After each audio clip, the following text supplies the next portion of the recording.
প্রচণ্ড শক্তিশালী রূপ নিয়ে এগিয়ে আসছে ভয়ঙ্কর ঘূর্ণিঝড় রিমাল, যার প্রভাবে লণ্ডভণ্ড হওয়ার সম্ভাবনা রয়েছে পশ্চিমবঙ্গ বাংলাদেশের বেশ কয়েকটি জেলা। তবে এই মুহূর্তে আবহাওয়ার কি পরিবর্তন রয়েছে, আগামীকাল কোথায় কোথায় ঝড় বৃষ্টির সম্ভাবনা রয়েছে, শীতের পূর্বাভাস নিয়ে আলিপুর আবহাওয়া দপ্তর কী জানালো, সমস্ত কিছু আপনাদেরকে এই ভিডিওটিতে একদম লাইভ আপডেটে জানিয়ে দেব। তো বন্ধুরা, ভিডিওটি শুরু করার আগে আপনাদের কাছে ছোট্ট একটি রিকোয়েস্ট রইল, নতুন হয়ে থাকলে অবশ্যই চ্যানেলটিকে সাবস্ক্রাইব করবেন এবং পাশের দেওয়া বেল আইকনটিকেও প্রেস করবেন এই ধরনের লেটেস্ট ভিডিওর আপডেটগুলো সর্বপ্রথম সবার আগে পাওয়ার জন্য। তো বন্ধুরা, সর্বপ্রথম আমরা দেখে নেব আগামীকাল কোন কোন জেলাতে বৃষ্টিপাতের সম্ভাবনা রয়েছে, তারপর আমরা ঘূর্ণিঝড়ের আপডেটে আপনাদেরকে নিয়ে যাব এবং পরবর্তীতে আমরা শীতের আপডেটেও আপনাদেরকে জানিয়ে দেব যে আজ রাতের দিকে কতটা শীত পড়তে চলেছে, আগামী কয়েকদিন কেমন ঠান্ডা পড়বে, সমস্ত কিছু আপনাদেরকে জানাবো। তো বৃষ্টিপাতে যদি আমরা দেখি, এখানে মেঘমালা করে আমরা দেখতে পাচ্ছি আগামীকাল পশ্চিমবঙ্গের দক্ষিণ এবং পশ্চিমের জেলাগুলিতেও কিছুটা মেঘ থাকছে, কেননা বাংলাদেশের মধ্যবর্তী জায়গায় একটি ঘূর্ণাবর্ত রয়েছে। এই ঘূর্ণাবর্তের কারণেই কিন্তু বৃষ্টিপাতের সম্ভাবনা। তবে বৃষ্টিপাত সবথেকে বেশি কোন কোন জায়গায় হবে আমরা যদি দেখি, তাহলে দেখতে পারবো বাংলাদেশের কক্সবাজার থেকে শুরু করে চট্টগ্রাম বিভাগটা, পাশাপাশি ত্রিপুরায় যদি আমরা দেখি আগরতলা, আমবাসা, আমরাপুর, উদয়পুরের দিকে একটা ভারী লেভেলের বৃষ্টিপাতের সম্ভাবনা রয়েছে। অন্যদিকে বাংলাদেশের সিলেট, মৌলভীবাজার, লখাই দেখতে পাচ্ছেন এই যে জায়গাগুলি রয়েছে, এখানে কিন্তু সবথেকে বেশি বৃষ্টিপাতের সম্ভাবনা রয়েছে। দেখতে পাচ্ছেন মৌলভীবাজার, হাবিবগঞ্জ থেকে শুরু করে দেখতে পাচ্ছেন কালামগঞ্জ অর্থাৎ কামালগঞ্জ, এই যে জায়গাগুলি রয়েছে কামালগঞ্জ, এই জায়গাগুলিতে একটা ভারী লেভেলের বৃষ্টিপাতের সম্ভাবনা রয়েছে। ছাতাক বাজার, এই জায়গাগুলিতে দেখতে পাচ্ছেন যে একটা বৃষ্টিপাতের সম্ভাবনা। অন্যদিকে শুধুমাত্র বাংলাদেশে নয়, অসমেতেও বৃষ্টিপাতের সম্ভাবনা রয়েছে এবং শিলংয়ে আমরা যদি দেখি একটা ভারী লেভেলের বৃষ্টিপাতের সম্ভাবনা শিলং সাইডেও কিন্তু আমরা দেখতে পাচ্ছি। পাশাপাশি এদিকে শিলচর এবং মণিপুরের কিছুটা সাইডেও কিন্তু বৃষ্টিপাতের সম্ভাবনা রয়েছে। উত্তরবঙ্গ বলতে এদিকে শুধুমাত্র দার্জিলিংয়ের দিকে কিছুটা বৃষ্টিপাত, গ্যাংটক এই সাইডে বৃষ্টিপাতের সম্ভাবনা থাকছে। তবে কোচবিহার, আলিপুরদুয়ারে হালকা মাঝারি মেঘের সম্ভাবনা রয়েছে, বৃষ্টিপাতের সম্ভাবনা তেমন কিন্তু নেই। তবে উত্তরবঙ্গে কিন্তু একটা ঠান্ডার পূর্বাভাস দেওয়া হয়েছে, কেননা বৃষ্টিপাতের সতর্কবার্তা যেহেতু থাকছে অসমের দিকে, তো এই সাইডে কিন্তু একটা জাঁকিয়ে ঠান্ডা পড়ার সম্ভাবনা কিন্তু রয়েছে, অর্থাৎ জাঁকিয়ে শীতের কিন্তু পূর্বাভাস দেওয়া হয়েছে আগামীকাল উত্তরবঙ্গের আলিপুরদুয়ার, কোচবিহার জেলায়। পাশাপাশি বাংলাদেশের রংপুর, কালাই, রাজশাহী, মেরপুর, ঢাকা এদিকেও কিন্তু কিছুটা মেঘ থাকবে, কারণ এখানেই ঘূর্ণাবর্তটা আমরা ক্রমশ লক্ষ্য করতে পারছি। খুলনা, বরিশালের দিকেও কিন্তু কিছুটা মেঘ থাকবে। পশ্চিমবঙ্গে দক্ষিণের জেলাগুলিতে বললাম যে হালকা মাঝারি মেঘের সম্ভাবনা রয়েছে, বাঁকুড়া, পুরুলিয়া, দুর্গাপুর, কাটোয়া, সিউড়ি এই সাইডে রয়েছে। তবে বৃষ্টিপাতের তেমন সতর্কবার্তা কিন্তু এই সাইডে নেই। আমি বৃষ্টি এবং বজ্রমুট করে আপনাদেরকে সরাসরি দেখিয়ে দিই, তাহলে একটু ভালো আপনারা বুঝতে পারবেন। ধরুন বৃষ্টি এবং বজ্রমুট করলে দেখতে পারি আমরা যে ত্রিপুরা, এদিকে বাংলাদেশ এবং অসমের এই সাইডে বৃষ্টি।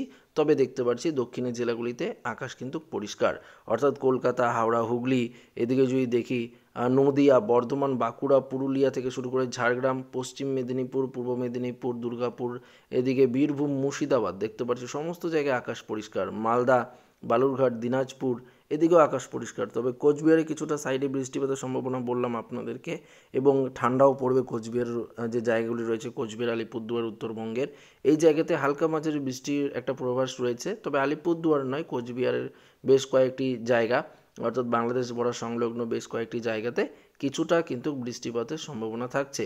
অসম এবং পাশাপাশি যদি আমরা অসমে যদি দেখি, এদিকে তোড়া এই সাইডে অর্থাৎ Shillong side, Hojai, Dimapur side, Lumding side কিছুটা বৃষ্টিপাত হলেও হতে পারে, অন্যদিকে সেরকমভাবে বৃষ্টিপাতের সম্ভাবনা নেই। তবে এই বৃষ্টিপাত আগামীকাল থাকছে। শিলচরে রাতের দিকে একটু বৃষ্টিপাত বাড়বে অসম এবং মণিপুরের দিকে। তবে পরশু যদি আমরা দেখি, পরশুর যে আপডেট দেখাচ্ছে এখানে সেরকমভাবে বৃষ্টিপাতের সম্ভাবনা কিন্তু নেই।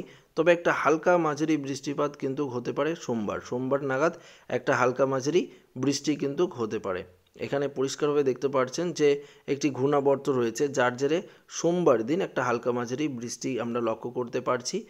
এই সাইডেই অর্থাৎ বাংলাদেশ, ত্রিপুরা এবং এদিকে মণিপুর সাইড কিছুটা বৃষ্টিপাত হালকা মাঝারি হতে পারে সোমবার দিন। তবে ভারী লেভেলের বৃষ্টিপাতের সম্ভাবনা একদমই নেই। শুধুমাত্র আগামীকাল একটু বৃষ্টি হতে পারে শিলচরের দিকে ভারী লেভেলের এবং বজ্রবিদ্যুৎ হতে পারে। তাছাড়া ত্রিপুরা, অসম এবং বাংলাদেশের কয়েকটি জায়গায় হালকা পশলা বৃষ্টিরই পূর্বাভাস দেওয়া হয়েছে। তো বন্ধুরা, আমরা তাপমাত্রার আপডেটে আপনাদেরকে নিয়ে যাব, দেখাবো কতটা শীত পড়বে সেটাও আমরা আপনাদেরকে জানাবো। তার আগে আমরা ঘূর্ণিঝড়ের আপডেটটায় একটু আপনাদেরকে চোখ বুলিয়ে দিই। অর্থাৎ ঘূর্ণিঝড় যেটি নতুন ঘূর্ণিঝড় রিমাল যার নাম, সেটি ক্রমশ শক্তিশালী রূপ নিয়ে বঙ্গোপসাগরে কিন্তু ঘনীভূত হবে। তবে কবে নাগাদ এটা উপকূলের দিকে আসবে সেটাও আপনাদেরকে জানানোর চেষ্টা করব। তো আমরা 26 তারিখে যদি দেখি, বান্দা আচের কাছে একটি সিস্টেম তৈরি হবে। 27 তারিখ নাগাদ এটা কিন্তু আরও কিছুটা শক্তিশালী রূপ নিয়ে গভীর নিম্নচাপ থেকে 28 তারিখে এটা কিন্তু সাইক্লোনিক একটা সিস্টেমে পরিণত হবে, অর্থাৎ ঘূর্ণিঝড়ে পরিণত হবে। 29 তারিখ, ডিসেম্বরের 29 তারিখ নাগাদ এটা কিন্তু আরও কিছুটা শক্তিশালী রূপ নেবে। তখন যদি এর হাওয়ার গতিবেগ আমরা দেখি, তাহলে আপনারা পরিষ্কার বুঝতে পারবেন ঘন্টায় প্রায় 110 কিলোমিটার গতিবেগ নিয়ে এটা কিন্তু ঘনীভূত হবে বঙ্গোপসাগরে। তারপর আমরা যদি আরও দেখি, ঘন্টায় প্রায় এটা যদি দেখি প্রায় 33 থেকে 34 কিলোমিটার গতিবেগ নিয়ে বঙ্গোপসাগরে ঘনীভূত হবে। তারপর যদি দেখি আমরা 30 তারিখ নাগাদ বিকেলের দিকে, এটা কিন্তু ঘন্টায় 143 থেকে 45 কিলোমিটার গতিবেগ নিয়ে ঘনীভূত হবে। 31 তারিখে যদি দেখি, 31 তারিখে এটা কিছুটা বাঁক নিবে এবং বাঁক নিয়ে ক্রমশ মধ্য বঙ্গোপসাগরের দিকে প্রবেশ করার সম্ভাবনা কিন্তু তীব্র হবে। অর্থাৎ বাঁক নিয়ে মধ্য বঙ্গোপসাগরের দিকে এটা ক্রমশ অগ্রসর হবে। তারপর জানুয়ারি মাসের 1 তারিখ নাগাদ এটা আরও ক্রমশ অগ্রসর হবে, একদম মধ্য বঙ্গোপসাগরে অবস্থান করবে। তবে এর যে গতিপথ বা এর যে অভিমুখ আমরা দেখতে পাচ্ছি, সেটা কিন্তু ক্রমশ আমরা দেখতে পাচ্ছি পশ্চিমবঙ্গ বা বাংলাদেশ বা মায়ানমারের দিকে যাওয়ার কিন্তু একটা তীব্র সম্ভাবনা রয়েছে। তবে এই মুহূর্তের অবস্থান এটাই রয়েছে এবং আপনাদেরকে সরাসরি আমরা লাইভ আপডেটেও কিন্তু দেখাতে পাচ্ছি যে এই ঘূর্ণিঝড় রিমালের গতিপথ এই জায়গাতেই কিন্তু রয়েছে। তবে অবশ্যই গতিপথ বা অভিমুখ পরিবর্তন হতেই পারে, ক্রমশ পরিবর্তন হয়। গতকালকেই ছিল যে শ্রীলঙ্কায় আছড়ে পড়ে এটা তামিলনাড়ু উপকূলের দিকে যাওয়ার সম্ভাবনা থাকছে, তবে আজকে আপনারা দেখতে পাচ্ছেন যে এর গতিপথ বা অভিমুখ কিন্তু পরিবর্তন হয়েছে। তবে ঘূর্ণিঝড়ের যেটা আপডেট সেটাই আমি আপনাদেরকে জানালাম। তবে এই মুহূর্তে 1 তারিখের আপডেটই দেখাচ্ছে জানুয়ারি মাসের। আগামীকাল 2 তারিখের আপডেট এখানে দেখাবে, তখন হয়তো এটার অভিমুখ পরিবর্তন হতেও পারে। তো অবশ্যই সেটা নিয়ে আগামীকাল জানাবো। তো এবার সরাসরি আমরা তাপমাত্রার আপডেটে যদি চলে যাই এবং আপনাদেরকে দেখানোর চেষ্টা করি যে এই মুহূর্তে তাপমাত্রা কত ডিগ্রি সেলসিয়াসের মধ্যে রয়েছে। অর্থাৎ সরাসরি আপনাদেরকে দেখিয়ে দেবো আজকের এই মুহূর্তের তাপমাত্রা কত ডিগ্রি সেলসিয়াস রয়েছে পশ্চিমবঙ্গের দক্ষিণের জেলাগুলিতে। তো আমরা যদি দেখি, দেখতে পাচ্ছি কলকাতা, হাওড়া, হুগলি, এই সাইডে দীঘা, মন্দারমণি, এদিকে 18 থেকে 19 ডিগ্রি সেলসিয়াস, কিছুটা ঊর্ধ্বমুখী বলতে পারেন গত কয়েকদিনের তুলনায়।